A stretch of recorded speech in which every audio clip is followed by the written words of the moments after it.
Hello, citizens of the world. We are anonymous.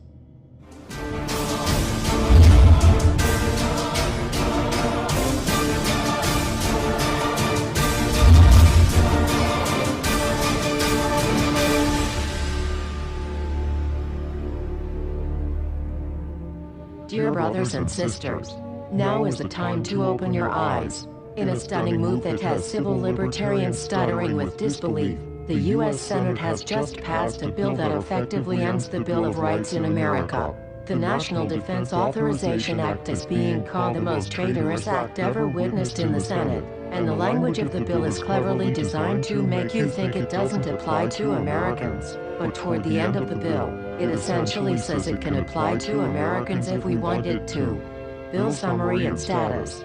112th Congress, 2011 to 2012, S. 1867. Latest title, National Defense Authorization Act 4. This bill, passed late last night in a 93-7 vote, declares the entire USA to be a battleground upon which U.S. military forces can operate with impunity, overriding posse comitatus and granting the military the unchecked power to arrest, detain, interrogate and even assassinate U.S. citizens with impunity. Even Wired magazine was outraged at this bill, reporting, Senate wants the military to lock you up without trial. The detention mandate to use indefinite military detention in terrorism cases isn't limited to foreigners. It's confusing, because two different sections of the bill seem to contradict each other. But in the judgment of the University of Texas Robert Chesney, a nonpartisan authority on military detention, U.S. citizens are included in the grant of detention authority. The passage of this law is nothing less than an outright declaration of war against the American people by the military-connected power elite.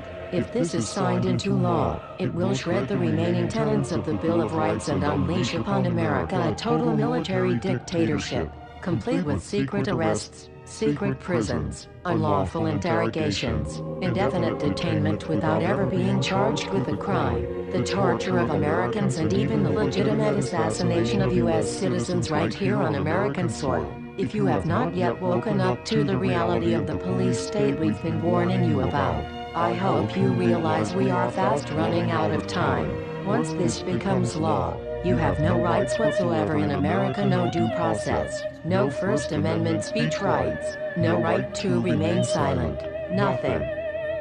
The U.S. Senate does not want us to speak. I suspect even now orders are being shouted into telephones and men with guns will soon be on their way. Why? Because while the truncheon may be used in lieu of conversation, words will always retain their power. Words offer the means to meaning and for those who will listen, the enunciation of truth.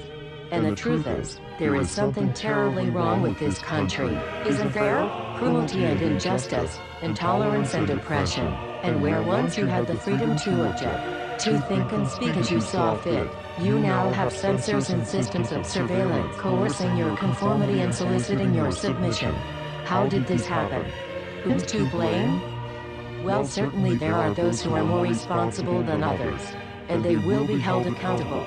But again, truth be told, if you're looking for the guilty, you need only look into a mirror. I know why you did it. I know you were afraid. Who wouldn't be? War, terror, disease. There were a myriad of problems which conspired to corrupt your reason and rob you of your common sense. Fear got the best of you, and in your panic, you turned to the now president in command, Barack Obama. He promised you order. He promised you peace. And all he demanded in return was your silent, obedient consent. More than 400 years ago, a great citizen wished to embed the 5th of November forever in our memory. His hope was to remind the world that fairness, justice, and freedom are more than words, they are perspectives. So if you've seen nothing, if the crimes of this government remain unknown to you, then I would suggest that you allow the 5th of November to pass unmarked.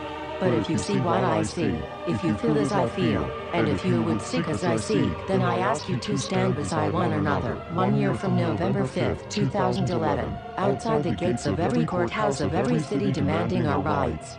Together we stand against the injustice of our own government. We are anonymous. We are legion.